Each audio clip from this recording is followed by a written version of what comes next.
பிரியமானவர்களே, ஆண்டவரும் அருமை இரட்சகருமா இருக்கிற இயேசு கிறிஸ்துவின் இனிய நாமத்தினாலே மற்றும் நல்ல காலை பொழுதிலே உங்களை சந்திப்பதிலே நான் அதிகமாய் மகிழ்ச்சி அடைகிறேன். இந்த நாள் முழுவதுமாக நீங்கள் செய்கிற எல்லா காரியத்திலேயும் கர்த்தருடைய கரம் உங்களோடு கூட இருந்து உங்களை நடத்துவதாக. 34 சங்கீதம் 9 இப்படியாக சொல்லுகிறது, கர்த்தருடைய பரிசுத்தவான்களே அவருக்கு பயந்திருங்கள், அவருக்கு பயப்படுகிறவர்களுக்கு குறைவில்லை என்று சொல்லி நாம் வாசிக்கிறோம். அன்பான தேவனுடைய பிள்ளைகளே, நம்முடைய வாழ்க்கையிலே நாம் கர்த்தருக்கு பயப்படுகிறவர்களாக இருக்க வேண்டும் என்று சொல்லி இந்த வசனம் நம்மோடு கூட பேசுகிறது. வசனம் என்ன சொல்லுது? கர்த்தருக்கு பயப்படுகிறவர்களுக்கு என்ன இல்லையா, குறைவில்லை என்று சொல்லி இந்த வார்த்தை நமக்கு சொல்லுகிறது. பரிசுத்த வேதாகமத்திலே கர்த்தருக்கு பயப்படுகிறவர்கள் சொல்லி பலரை குறித்து நாம் வாசிக்கிறோம். அன்பான தேவனுடைய பிள்ளைகளே, உதாரணமாக யோபை குறித்து நாம் வாசிக்கிறோம். யோபு உத்தமனும் சன்மார்கனும், தேவனுக்கு பயந்து பொல்லாப்புக்கு விலகிறவனும். தேவனுக்கு பயப்படுகிறவன் என்ன செய்வான்னு சொன்னால், பொல்லாப்புக்கு, பொல்லாத காரியங்களுக்கு, தீமைகளுக்கு, பாவங்களுக்கு தன்னை விலக்கி பாதுகாத்து கொள்ளுவான் என்று சொல்லி யோபுவை குறித்து சொல்லப்பட்ட வசனத்தின் மூலமாக நாம் அறிந்து கொள்ளுகிறோம். அப்போ நம்முடைய வாழ்க்கையிலே தேவ பயம் இருக்கிறதா என்று சொல்லி நாம் எப்படி தெரிந்து கொள்ள முடியும் என்று சொன்னால், ஒரு பாவத்தை, ஒரு பாவ காரியத்தை அல்லது ஒரு தீமையை நாம் எப்பொழுதெல்லாம் எதிர்கொள்ளுகிறோமோ அப்பொழுது ஒரு விதமான பயம் வரும். நான் கர்த்தருடைய பிள்ளை, நான் இதை செய்யக்கூடாது என்று சொல்லி ஒரு பயம் வரும். அந்த பயம் வந்து நாம் அந்த பொல்லாப்புக்கு, அந்த தீமையான காரியத்திற்கு நாம் ஆவோம் என்று சொன்னால் நிச்சயமாக நாம் உணர்ந்து கொள்ளலாம், எனக்குள்ளே கர்த்தருடைய பயம் இருக்கிறது, கர்த்தருக்கு பயப்படுகிற பயம் இருக்கிறது என்று சொல்லி. அன்பான தேவனுடைய பிள்ளைகளே, பார்த்து கொள்ளலாம் என்று சொல்லி நாம் எல்லாவற்றிலையும் செய்துவிட்டு அதன் பிறகு மன்னிப்பு கேட்குறோம். பார்த்தீங்களா, நிச்சயமாக நமக்குள்ளே என்ன இல்லைன்னு கேட்டிங்கன்னா தேவ பயம் இல்லை என்று சொல்லி நாம் அறிந்து கொள்ளலாம். அன்பான தேவனுடைய பிள்ளைகளே, ஒருவர் இப்படியாக சொன்னார், சந்தர்ப்பம் கிடைக்காத வரைக்கும் எல்லோருமே நல்லவர்கள் தான். ஒரு பாவம் செய்வதற்கு சந்தர்ப்பம் கிடைக்காத வரைக்கும் எல்லோருமே நல்லவர்கள் தான், எல்லோருமே பரிசுத்தவான்கள் தான். ஆனால் உண்மையாகவே அந்த மனுஷன் ஒருவன் பரிசுத்தவானா, ஒருவன் தேவனுக்கு பயப்படுகிறவனான்னு சொல்லி எப்பொழுது தெரிய வரும் என்று சொன்னால், ஒரு குறிப்பிட்ட ஒரு காரியத்தை, ஒரு தீமையை, ஒரு பாவத்தை அவன் எதிர்கொள்ள வேண்டிய சூழ்நிலை வரும்பொழுது அதிலே அந்த மனுஷன் நடந்து கொள்ளுகிற விதம் இருக்குது. பார்த்தீங்களா, அதுதான் ஒரு மனுஷன் கர்த்தருக்கு பயப்படுகிறவனா அல்லது பயப்படாதவனா என்பதை நமக்கு காண்பிக்கும். இதை நான் வாசித்த பொழுது எனக்கு ஞாபகம் வந்த ஒரு மனிதர் யோசேப்பு. ஆதியாகமம் புஸ்தகம் 39 யோசேப்பு போத்திபாரின் வீட்டிலே இருக்கிறார். இப்போ யோசேப்பு பாவம் செய்யும்படியாக ஒரு வாய்ப்பு அவருக்கு வருகிறது. அன்பான அந்த இடத்துல அவரையும் இன்னொரு நபரையும் தவிர அந்த இடத்துல வேறு யாருமே கிடையாது. அந்த யோசேப்போடு கூட இருக்கக்கூடிய இன்னொரு நபர் அவரை பாவம் செய்ய அழைக்கிறார், பாவம் செய்ய தூண்டுகிறார். ஆனால் யோசேப்பு அந்த பாவத்திற்கு உடன்படவில்லை. அது என்ன பாவம் என்று சொல்லி நீங்கள் அந்த அதிகாரத்தை வாசிக்கும் பொழுது உங்களுக்கு தெரியும். அன்பான தேவனுடைய பிள்ளைகளே, வற்புறுத்தப்படுகிறார் யோசேப்பு, ஒரு தீமையை செய்ய வற்புறுத்தப்படுகிறார். ஆனால் யோசேப்பு ஒரு காரியத்தை சொல்லுகிறார், நான் இந்த பொல்லாங்குக்கு உடன்பட்டு தேவனுக்கு விரோதமான இத்தனை பெரிய பாவத்தை நான் எப்படி செய்வது, நான் எப்படி செய்ய முடியும், என் தேவனுக்கு விரோதமான பாவத்தை நான் செய்வது எப்படி என்று சொல்லி யோசேப்பு கேட்கிறதை நாம் பார்க்கிறோம். அந்த இடத்துல யாருமே கிடையாது.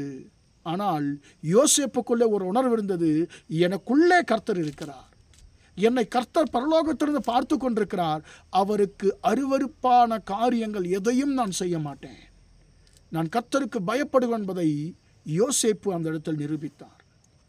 பாவம் செய்ய அன்பான தேவனுடைய பிள்ளைகள் சந்தர்ப்பங்கள் வரும் பொழுது, பாவம் செய்ய பிறர் நம்மை தூண்டும் பொழுது நாம் எப்படியாய் செயல்படுகிறோம்? அந்த இடத்திலே நாம் இருக்கிறோமா அல்லது அந்த இடத்தை விட்டு நாம் ஓடுகிறோமா? யோசேப்பு பாவத்தை விட்டு ஓடினார். அதன் மூலமாக அவருக்கு கிடைத்தது பரிசு என்னன்னு கேட்டால், நிந்தையும் அவமானமும் சிறைச்சாலையும் தான் அவருக்கு கிடைத்தது. மனுஷர்கள் அவருக்கு பரிசுத்தத்திற்கு, உண்மைக்கு கொடுத்த பரிசு என்னன்னு கேட்டீங்கன்னு சொன்னால் சிறைச்சாலையும் பழியும் தான். ஆனால் கர்த்தருக்கு தெரியும் அல்லவா யோசேப்பு பாவம் செய்தாரா இல்லையான்னு சொல்லி. கர்த்தர் ஒரு பரிசை அவருக்கு வைத்திருந்தார். அது என்னன்னு கேட்டீங்கன்னு சொன்னால், சிறையிலிருந்து அவரை வெளியே கொண்டு வந்து சிங்காசனத்தில் அமர வைப்பது தான் கர்த்தர் யோசேப்புக்கு வைத்திருந்த பரிசு. அன்பான தேவனுடைய பிள்ளைகளே, யோசேப்பு மனிதர்களுடைய வார்த்தைக்கு உடன்படவில்லை. மனிதனுடைய வார்த்தைக்கு உடன்பட்டு, மனிதனுடைய வற்புறுத்தலுக்கு உடன்பட்டு தன்னை கரைப்படுத்தி கொண்டிருப்பார் என்று சொன்னால் அவர் சிங்காசனம் ஏறி இருக்க முடியாது. அன்பான தேவனுடைய பிள்ளைகளே, யோசேப்பு கர்த்தருக்கு பயந்ததினால, பாவத்திற்கு விலகி ஓடினதினால, தற்காலத்தில் அப்போதைக்கு அவர் சிறையில் அடைக்கப்பட்டாலும் கர்த்தர் அதை விரைவாக மாற்றி போட்டார். 2 வருஷங்களிலே கர்த்தர் மாற்றி போட்டார். சிறையிலிருந்து வெளியே கொண்டு வந்து கர்த்தர் சிங்காசனத்திலே கர்த்தர் அவரை உயர்த்தினார். அதிபதியாய் கர்த்தர் உயர்த்தினார், எகிப்து தேசத்தின் அதிபதியாய். அன்பான தேவனுடைய பிள்ளைகளே, நம்முடைய வாழ்க்கையிலையும் கூட நம் கர்த்தருக்கு எல்லா காரியத்திலையும் பயப்படுகிறவர்களாய் இருப்போமாக. இன்னைக்கு நம்ம நினைத்து கொண்டிருக்கிறோம், நான் கர்த்தருக்கு பயப்படுகிறவன், நான் கர்த்தருக்கு பயப்படுகிறேன் சொல்லி. ஆனால் அநேக காரியத்திலே நாம் துணிகரமாய் தான் செயல்படுகிறோம். யோனாவை கர்த்தர் நினிவேக்கு போக சொன்னார், அவர் தர்சீசுக்கு போகிறார். அன்பான தேவனுடைய பிள்ளைகளே, அப்பொழுது நேரத்தில் பெரிய ஒரு புயல் காற்று வருது, நமக்கு தெரியும், அந்த காரியங்கள் தெரியும். யோனாவை பார்த்து எல்லாரும் கேட்குறாங்க, நீ யார்? சீட்டு போட்டப்போ சீட்டு வந்து இவர் பேர் மேலே விழுந்த உடனே நீ யாருன்னு கேட்டப்போ சொல்கிறான், எபிரேயன், நான் சமுத்திரத்தையும் வானத்தையும் சமுத்திரத்தையும் உண்டாக்கின சேனையில் கர்த்தரிடத்தில் பயபக்தி உள்ளவன் என்று சொல்லுகிறார். தன்னை எப்படி அறிமுகப்படுத்தி கொள்ளுகிறார்? நான் கர்த்தரிடத்தில் பயபக்தி உள்ளவன். ஆனால் பயபக்தி உள்ளவன் செய்கிற காரியம் அவர் செய்கிறார் கிடையாது. துணிகரமாய் கர்த்தர் சொன்னதற்கு விரோதமாய் செயல்படுகிறார். அன்பான தேவனுடைய பிள்ளைகளே, இன்றைக்கு நம்முடைய வாழ்க்கை அப்படி தான் இருக்குது. யோனா மாதிரி நான் கர்த்தருக்கு பயப்படுகிறவன், நான் கர்த்தருக்கு பயப்படுவேன் சொல்லி நம்மை நாம் அழைத்து கொள்ளுகிறோம். ஆனால் அநேக காரியங்களிலே நாம் கர்த்தருக்கு விரோதமாய் துணிகரமான பாவங்களை செய்கிறோம். அப்படி அல்ல, நாம் உண்மையாய் யோனாவை போல அல்ல, யோசேப்பை போல கர்த்தருக்கு பயப்படுகிற ஒரு பயம் நமக்குள்ளே இருக்கும்படியாய் கர்த்தர் கிருபை செய்வாராக. கர்த்தருக்கு பயப்படுகிற மனுஷனுக்கு குறைவில்லை.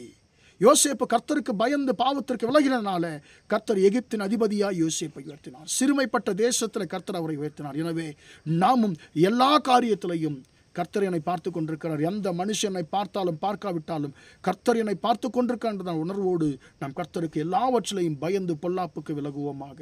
ஜெபிப்போமா? பிதாவே, நன்றியோடு துதிக்கிறோம், ஸ்தோத்திரிக்கிறோம் ஐயா. இம்மட்டுமாக அந்த வார்த்தைகளை கேட்டு நம்முடைய பிள்ளைகளை கர்த்தர் ஆசீர்வதிக்கும்படியா ஜெபிக்கிறேன். கர்த்தருடைய பரிசுத்தவான்களே, அவருக்கு பயந்திருங்கள், அவருக்கு பயப்படுவதற்கு குறைவில்லை என்று சொல்லி ஆண்டவரே நம்முடைய வார்த்தை சொல்லுகிறது போல, ஆண்டவரே அப்பா ஸ்தோத்திரம், யோசேப்பை போல நாங்கள் ஆண்டவர் பாவத்தை விட்டு ஓடுகிறவர்களாய், உமக்கு பயந்து பாவத்தை விட்டு ஓடுகிறவர்களாய் இருக்க உதவி செய்யுங்க தகப்பனே. நாங்கள் யோனாவை போல நாங்கள் கர்த்தருக்கு பயப்படுகிறோன்னு சொல்லிக்கொண்டு ஆண்டவரே நம்முடைய சமூகத்தில் நின்று ஆண்டவரே விலகி ஓடுகிறவர்களாய் இராதபடிக்கு ஆண்டவரே அப்பா எங்களுக்கு உமக்கு பயப்படுகிற பயத்தை கர்த்தனை எங்களுக்கு தந்து நடத்தும். ஆண்டவரே, இந்த கிருபை இந்த வார்த்தைகளை கேட்டுக்கொண்டு ஒவ்வொருவருக்கும் கொடுப்பீராக. இந்த நாள் முழுவதுமாய் நம்முடைய பிள்ளைகள் செய்கிற எல்லா காரியத்திலையும் நம்முடைய கரம் கூட இருந்து நடத்தட்டும் என்று இயேசுவின் நாமத்தில் ஒப்புக் கொடுத்து ஜெபிக்கிறேன், ஜீவனுள்ள நல்ல பிதாவே. ஆமேன், ஆமேன். பிரியமானவர்களே, கர்த்தர் உங்களை ஆசீர்வதிப்பாராக. Praise the Lord, praise the Lord.